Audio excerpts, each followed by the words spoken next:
Halo semuanya, selamat pagi. Perkenalkan, saya Luis Setiawan.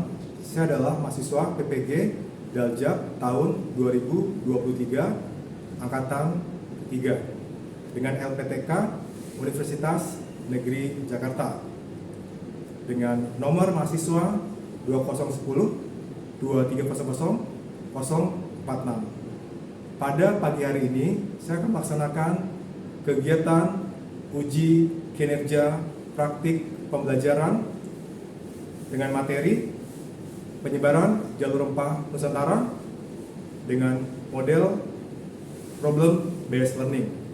Selamat menyaksikan.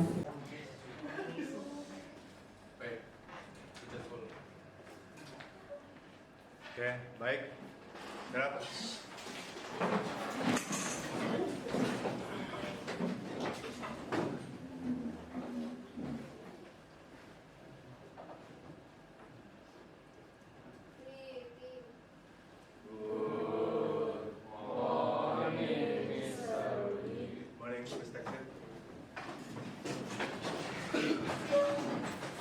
Oke, baik. Selamat pagi semuanya. Oke, bagaimana kabar kalian hari ini? Baik. Oke, puji Tuhan ya, kabar kalian baik hari ini.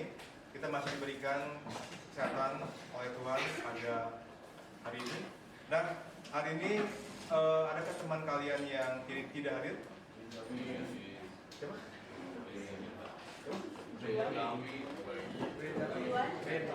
Benyamin, mana Ben? Sakit. Mana yang benar nih? Mungkin kalian cari tahu ya kenapa Benyamin tidak hadir hari ini. Entah dia sakit atau apa, kita nggak pernah tahu. Tapi di wali kelas juga nggak dapat infonya. Baik, semoga saja dia bisa masuk ya hari ini ya, Benyamin ya.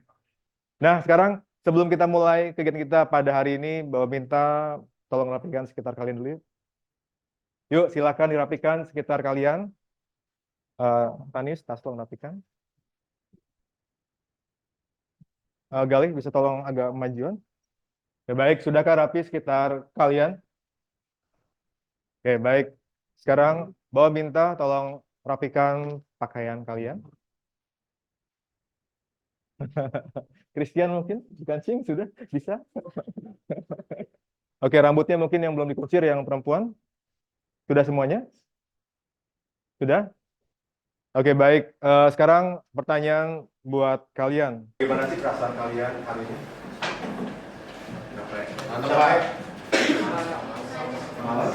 Ngantuk, Pak. Ngantuk? Oke, coba kamu kenapa capek?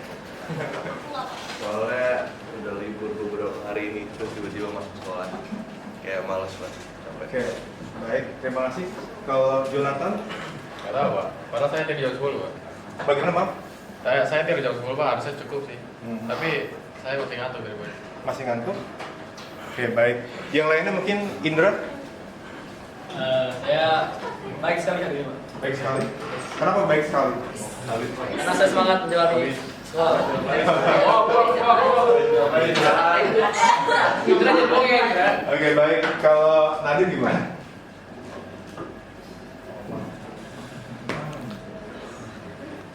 Lupa. Nafta mungkin Nafta?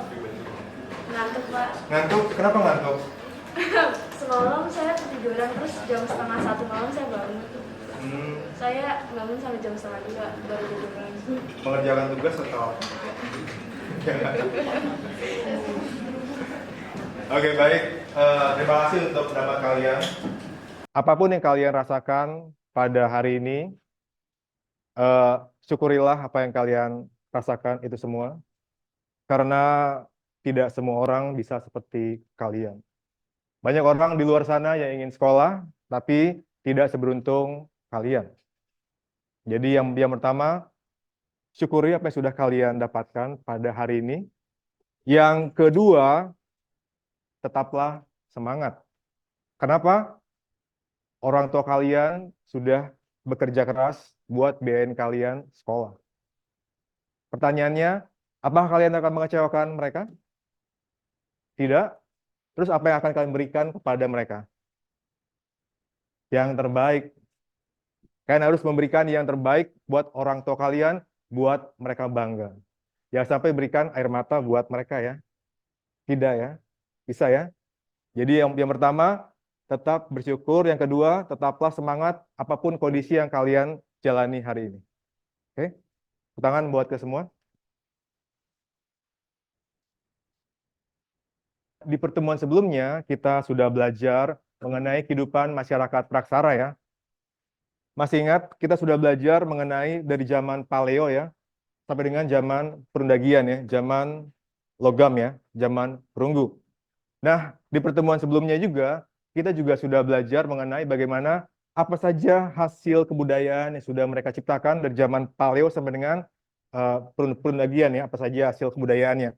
Nah, sekarang pertanyaan buat kalian, kira-kira kalian masih ingat nggak bagaimana sih manusia Praksara itu bisa bertahan hidup? Ada yang masih ingat? Bagaimana? Silakan, Cherly, maaf.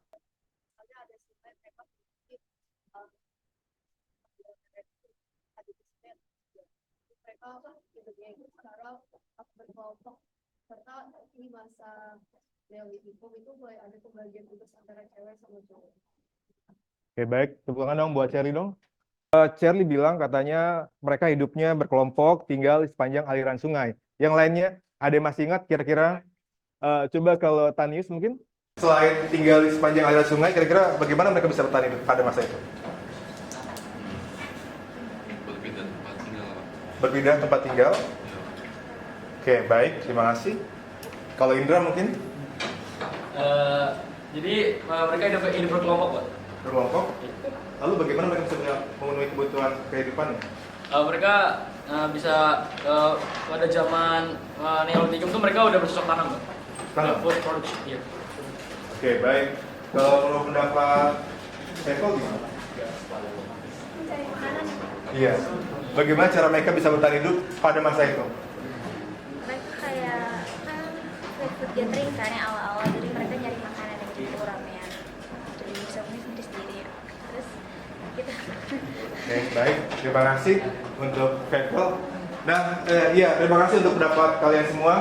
Nah, mungkin ada satu hal yang kalian lupa ya. Seperti Bapak sampaikan tadi, mereka tidak hanya sekedar food gathering, food producing, mereka juga melakukan kegiatan perdagangan. Jadi, nenek moyang kita, mereka sudah melakukan kegiatan perdagangan, baik dalam skala yang tingkat kecil sampai dengan skala yang luas dengan menggunakan kapal kapal sampan ya, antar wilayah, bahkan sampai ke belahan dunia yang lainnya. Dan ini pun juga seperti yang disampaikan bahwa nenek moyang kita lah seorang pelaut ya. Jadi memang nenek moyang kita itu seorang yang hebat, suka menjelajah sampai ke belahan dunia lainnya, ke Madagaskar dan sebagainya. Nenek moyang kita sangat tangguh sekali. Nah, dan hal ini berkaitan dengan materi yang akan kita pelajari hari ini ya. Apa Pak? Iya, hari ini kita membahas mengenai perkembangan jalur rempah Nusantara ya. Tujuan pembelajaran dari pertemuan kita pada hari ini yaitu diharapkan setelah kalian mempelajari materi ini, kalian mampu untuk menganalisis betapa pentingnya pengaruh rempah-rempah terhadap peradaban dunia. Tahu ya rempah-rempah? Nah, kemudian cakupan materinya ada apa aja, Pak? Iya, jadi yang pertama kita akan coba cari tahu kira-kira ada apa aja sih, Pak, komoditas rempah-rempah yang ada di Nusantara. Itu yang pertama. Kemudian yang kedua adalah kira-kira seberapa penting sih, Pak, pengaruh rempah-rempah tersebut terhadap peradaban dunia. Itu cakupan materi yang kita pelajari pada hari ini. Nah, berikutnya adalah rencana kegiatan. Nah, pada pertemuan kita pada hari ini, kita akan melaksanakan beberapa kegiatan. Yang pertama, kita akan melakukan asesmen diagnostik kognitif ya, seperti disampaikan tadi ya. Bapak ingin cari tahu seberapa kalian memahami materi yang kita pelajari itu. Kemudian kita akan mengamati video. Kemudian juga ada diskusi kelompok, presentasi kelompok, kemudian juga ada asesmen formatif kognitif. Dan berikutnya adalah penarikan kesimpulan dan refleksi ya. Sampai sini bisa cukup dipahami? Nah, sekarang kita akan melaksanakan asesmen diagnostik kognitif ya. Silakan buka handphone kalian. Silakan kalian join. Oh, kenapa Charles? Silakan. Aman kan Charles? Baik-baik saja? Sudahkah semuanya? Sudah ya? Kita mulai saja. Yuk, silakan dikerjakan.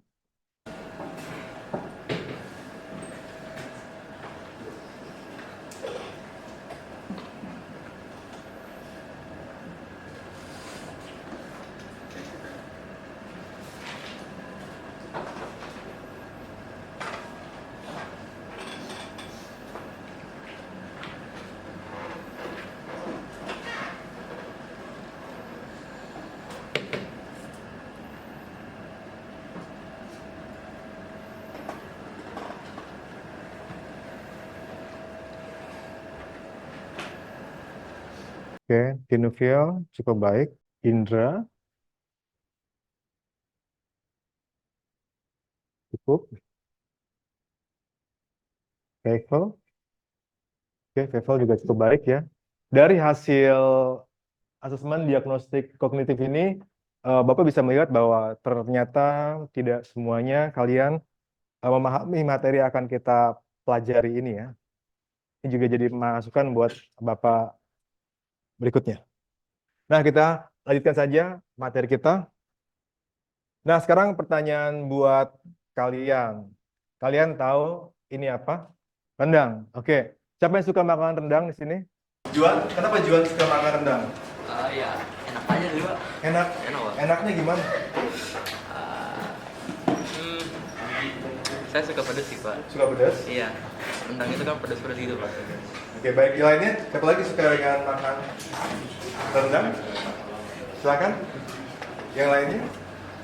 Alvin mungkin? Manis, manis. Saya suka rendang. Bagaimana? Manis mungkin? Cuma saya nggak suka, Pak. Oh, tidak suka merendang? Tidak suka, Pak. Oke, kalau Alvin mungkin? Lumayan suka? Kenapa suka? Apa? Tapi kadang suka bosen. Kadang suka bosan. Oke, baik. Sondang suka makan rendang? Suka? Kenapa suka makan rendang? Sondang. Enak? Oke, baik. Terima kasih untuk pendapat kalian. Pertanyaan buat kalian, kenapa rendang itu enak? Bagaimana, Evelyn? Bumbunya emang kenapa? Rempah-rempah? Oke, baik. Iya, benar sekali ya. Rendang ini adalah makanan yang sangat enak ya. Kenapa bisa enak? Karena dalam makanan ini terdapat berbagai macam bumbu atau rempah-rempah ya, yang membuat makanan itu jadi enak. Nah, bisa kalian lihat, ada yang tahu rempah apa ini? Cengkeh ya? Kalau ini apa? Pala. Oke. Kalau ini apa? Iya, lada, merica atau ya itulah. Berikutnya, kalau ini apa? Oh, maaf. Nah, tahukah kalian ini adalah sebagian kecil rempah-rempah yang membuat rendang itu begitu enak. Masih banyak rempah-rempah lainnya yang kemudian membuat rendang begitu enak. Jadi bisa kalian bayangkan rempah-rempah yang bentuknya tidak menarik itu. Tapi kalau disatukan, bisa memberikan pengaruh yang sangat luar biasa besarnya. Bisa membuat daging itu menjadi sangat enak sekali. Dan tahukah kalian, pada 2011, rendang dinobatkan sebagai makanan terenak nomor 1 di dunia. Jadi kalian harus berbangga ya dengan makanan khas kita, lokal kita, karena sangat enak sekali. Nah, dari sini kita bisa melihat bahwa rempah-rempah yang mungkin tidak menarik ini bentuknya, tapi punya pengaruh yang besar ya. Dalam hal ini adalah memberikan cita rasa makanan yang sangat lezat. Nah, untuk lebih jelasnya, Bapak akan tayangkan sebuah video buat kalian.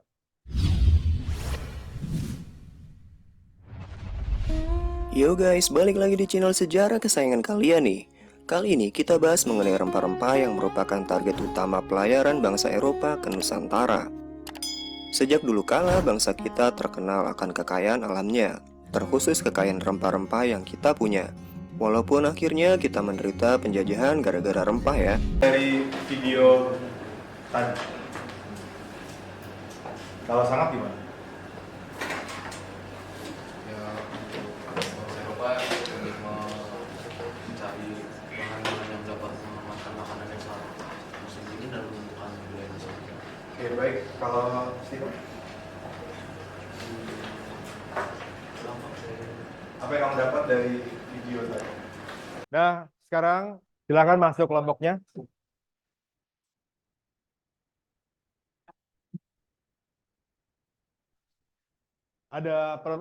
Oke, silakan tolong di-scan dulu. Bisakah scan ini barcode-nya? Nah, sekarang silakan perhatikan dulu. Nah, ini adalah permasalahan yang harus kalian selesaikan dengan kelompok kalian ya. Bapak akan coba bacakan saja permasalahannya.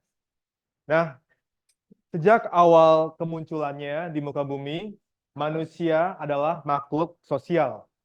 Mereka tidak dapat hidup sendiri, mereka hidup berkoloni, saling melindungi, dan saling membutuhkan satu sama lain. Begitu halnya ketika manusia mencapai kecerdasan yang lebih tinggi. Dalam memenuhi kebutuhannya, dimulailah kegiatan perekonomian, baik dalam tingkat yang sederhana ataupun tingkat yang luas. Dalam tingkat yang luas, dimulailah kegiatan perekonomian melalui jalur laut ya, antar wilayah dan sebagainya. Di sisi lain, Nusantara sangat kaya dengan komoditas rempah-rempah yang dimilikinya. Namun, ini juga menjadi petaka ketika banyaknya para penjajah asing yang datang dan berkuasa untuk menguasai hasil rempah-rempah di Nusantara. Nah, pertanyaan buat kelompok kalian, permasalahannya adalah yang pertama, jelaskan komoditas rempah-rempah apa saja yang ada di Nusantara. Jelaskan juga di mana lokasinya dan sebagainya. Berikutnya, yang kedua, seberapa penting sih rempah-rempah buat manusia? Dan yang ketiga, analisislah contoh pengaruh rempah-rempah terhadap peradaban dunia ya. Silakan kalian diskusikan dengan kelompok kalian. Silakan. Dibuat melalui Canva ya.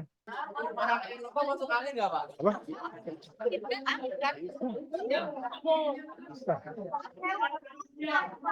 Bisa. Itu buat minuman herbal. Gitu. Iya. Minuman herbal buat jahe sebagainya. Rempah-rempah bagi manusia berarti kayak misalnya kayak bagi manfaat kesehatan bagi ini itu kayak manfaatnya Pak. Iya. Kalau misalnya nomor 3 kayak terjadinya pertukaran budaya juga termasuk Bisa. bisa kan?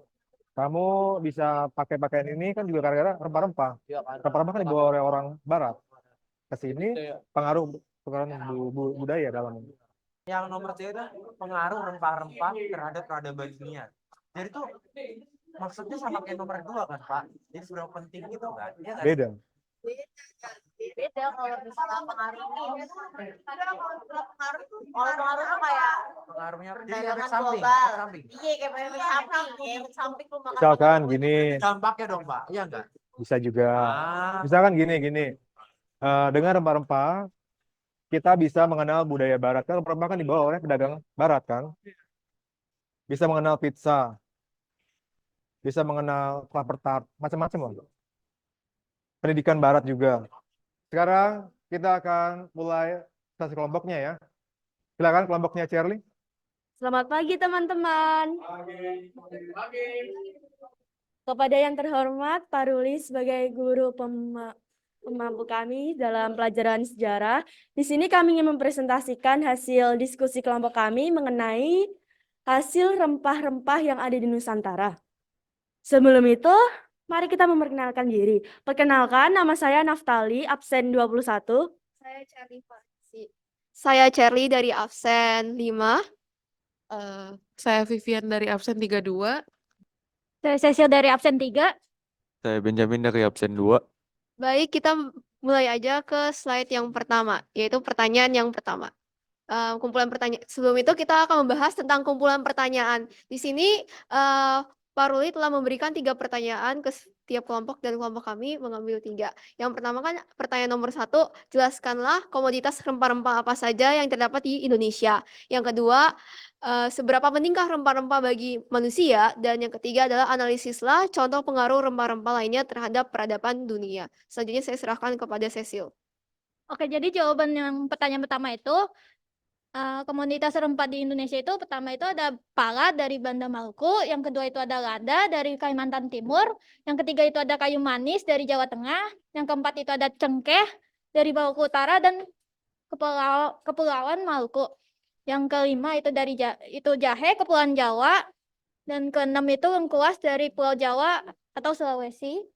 Yang keenam itu kapulaga dari Jawa Barat, dan yang ketujuh bunga lawang dari Aceh dan Sumatera Barat. Untuk jawaban nomor 2, rempah-rempah sangat penting bagi manusia karena memberikan rasa, aroma, dan warna pada makanan, meningkatkan selera makanan, serta memiliki manfaat kesehatan seperti antiinflamasi dan antioksidan. Selain itu, rempah-rempah juga digunakan dalam pengobatan tradisional dan sebagai bahan dalam industri kosmetik dan farmasi.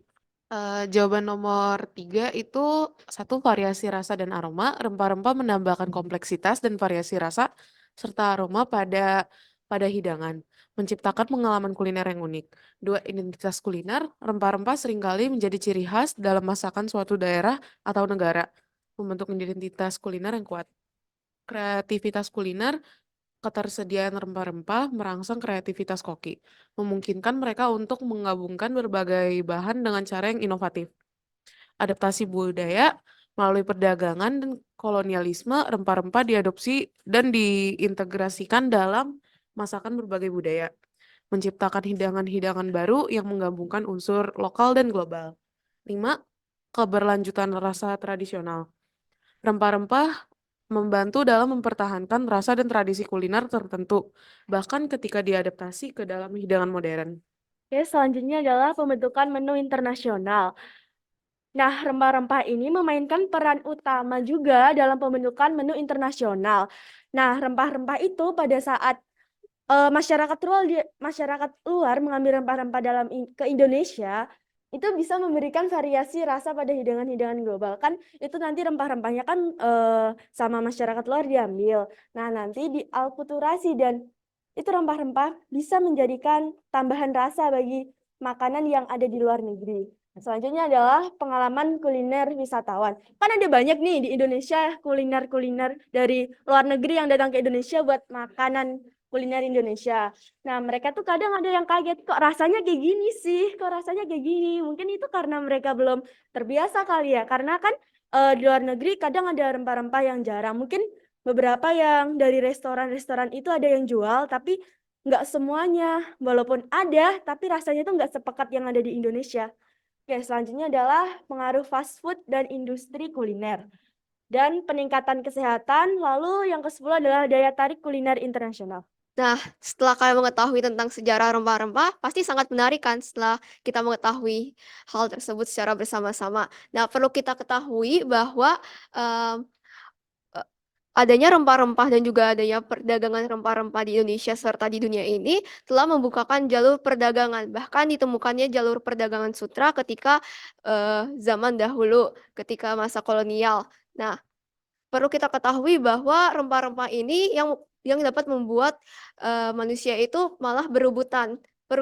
Dan juga kita bisa tahu nih kalau misalnya di negara-negara seperti negara subtropis di Eropa ataupun negara-negara yang iklimnya dingin itu, mereka itu untuk bisa menghasilkan rempah-rempah itu sangatlah minim dan mereka punya kekayaan alam ataupun sumber daya alam yang sangat sedikit. Jadi mereka harus mikir bagaimana sih cara supaya mereka bisa bertahan hidup. Dan mereka itu menurut kelompok kami adalah salah satu ras yang paling pintar. Mengapa demikian? Karena mereka itu ingin menemukan solusi dari permasalahan yang mereka hadapi di kehidupan sehari-hari mereka. Dan mereka malah membuat yang namanya perahu dan bisa berlayar ke seluruh dunia sehingga mereka bisa memberikan yang terbaik bagi bangsa mereka. Makanya jangan heran kalau misalnya ras Kaukasoid itu adalah ras yang dianggap paling pintar karena mereka itu ketika menemukan masalah mereka bukan langsung menyerah tetapi mereka mencari solusi dari masalah mereka tersebut.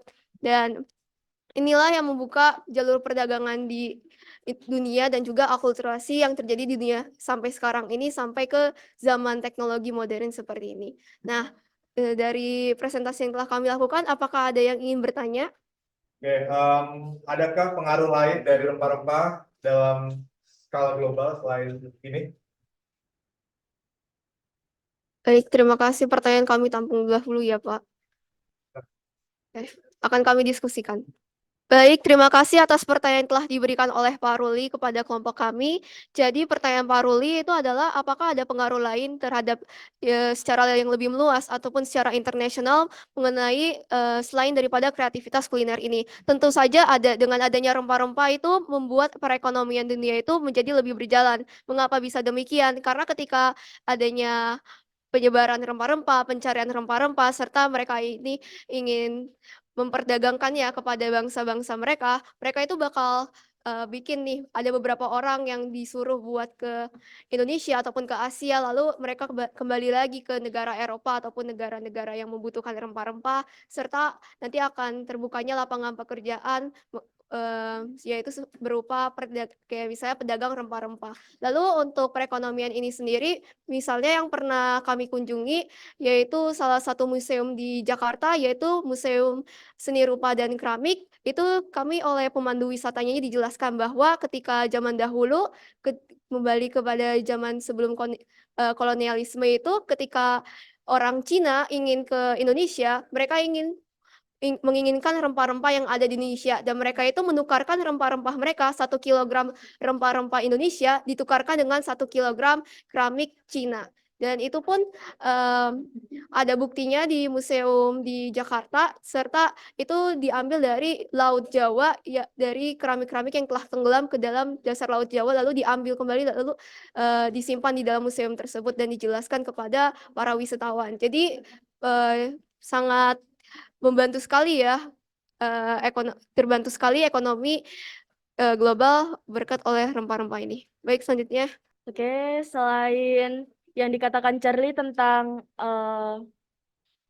faktor ekonominya, kita bisa melihat dari adanya rempah-rempah yang beragam, kan banyak sekali, mungkin sangat banyak, bahkan banyak banget orang yang benar-benar nggak tahu nih ini apa. Nah, dari perdagangan rempah-rempah yang dilakukan, kita bisa makin menyebarluaskan, makin memperkenalkan rempah-rempah yang ada di Indonesia ini kepada orang luar. Jadi orang luar makin tahu apa itu rempah-rempah ini. Dan juga untuk faktor kesehatannya, rempah-rempah kan seperti kayak jahe, cengkeh, itu kan bisa buat menghangatkan tubuh.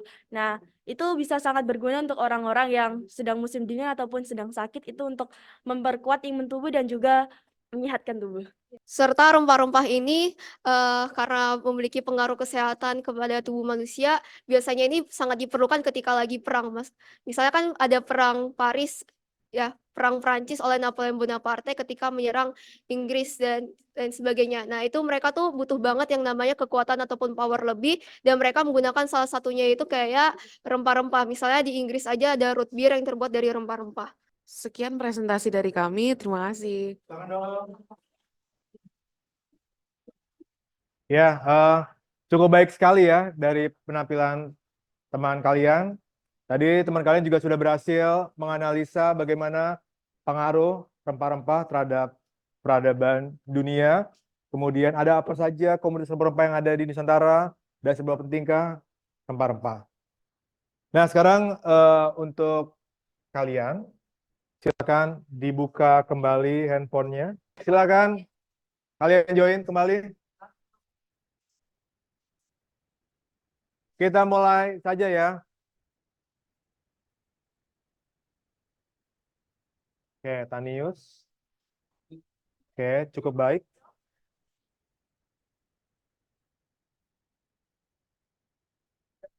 Revo? Wow, cukup baik ya, sangat cukup baik. Ya, Charlie, kita lihat Charlie. Luar biasa Charlie. Sekarang, oke, Bapak minta setiap kelompok untuk memberikan kesimpulannya ya dari hasil pembelajaran kita pada hari ini. Oke, kita mulai dari kelompoknya Sondang. Jadi kesimpulan yang bisa kita ambil dari hari ini adalah kita bisa mengetahui nih rempah-rempah itu kenapa sih kok bangsa Barat tuh kok pengen apa namanya bangsa Eropa terutama kenapa sih pengen banget ngambil rempah-rempah dari kita. Nah terus gimana sih perjalanan rute atau jalur perdagangan dari rempah-rempah itu serta kita bisa tahu apa namanya kayak dampak atau efek samping lah yang ditimbulkan dari perdagangan dari rempah-rempah itu. Itu sih Pak. Berikutnya kelompoknya Juan, silakan. Jadi kesimpulan yang bisa didapat dari pelajaran hari ini itu kalau menurut saya, jadi rempah-rempah merupakan suatu apa sih namanya suatu hal yang berguna. Dia bisa menyebabkan dampak positif sama negatif. Kayak misalnya dampak positifnya itu bisa buat makanan, obat-obatan, pengawet dan lain-lain. Kalau dampak negatif bisa menimbulkan penjajahan kayak gini, Pak. Apa pembelajaran kehidupannya? Pembelajaran kehidupannya. Jadi kita harus memanfaatkan sesuatu dengan bijak agar mendapatkan hasil yang positif, Pak. Berikutnya kelompoknya Faithful. Jadi kesimpulannya hari ini kita belajar tentang perkembangan jalur rempah yang awalnya itu dari sejarahnya ini terjadi karena Konstantinopel jatuh dan akhirnya Eropa terus mencari jalur lain untuk mencari rempah-rempah dan akhirnya Eropa pun menemukan jalur untuk ke Nusantara dan di situ mulailah perdagangan rempah. Perdagangan rempah itu membawa banyak dampak positif dan dampak negatif. Salah satu dampak negatif yang dirasain adalah taktik penjajahan dan dampak positifnya adalah Indonesia dapat merdeka. Selain dari itu, rempah-rempah juga sangat berpengaruh bagi peradaban dunia dari berbagai aspek. Terima kasih. Berikutnya kelompoknya Charles. Jadi kesimpulannya buat pelajaran hari ini tuh kita belajar bagaimana kita tahu nih sejarah rempah-rempah yang ada di Nusantara, mulai dari apa aja komoditasnya di sini, terus bagaimana sih bangsa Eropa bisa datang ke sini cuman buat ngambil rempah-rempah. Itu dimulai dari kenapa mereka butuh, terus bagaimana caranya mereka ke sini kayak gitu. Oh, jadi pembelajaran yang kelompok kita bisa ambil tuh, kita tuh bisa bersyukur atas apa yang kita ada buat sekarang nih. Karena kita kan tahu lah Indonesia tuh negara yang kaya dan melimpah kan. Jadi kita harusnya bersyukur akan apa yang kita punya di negara kita saat ini dan memanfaatkannya dengan baik, gitu Pak.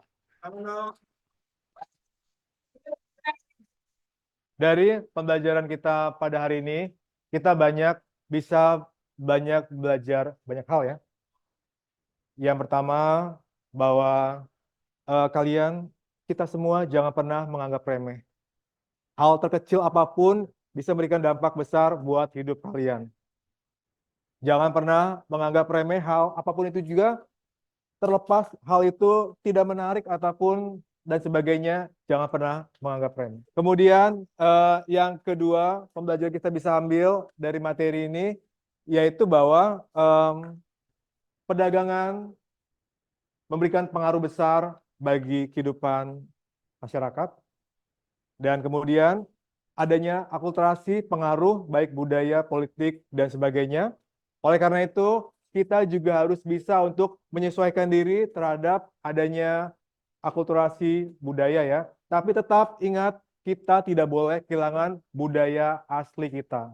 Tetap berpegang teguh pada nilai-nilai luhur kita, jangan sampai kita kehilangan nilai-nilai luhur kita. Sampai sini bisa cukup dipahami? Oke, baik. Tepuk tangan dong untuk kalian semua.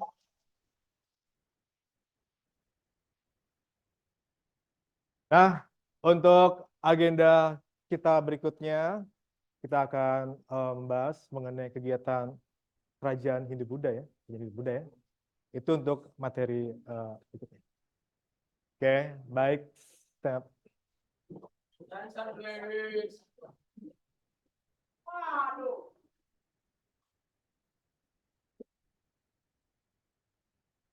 Well.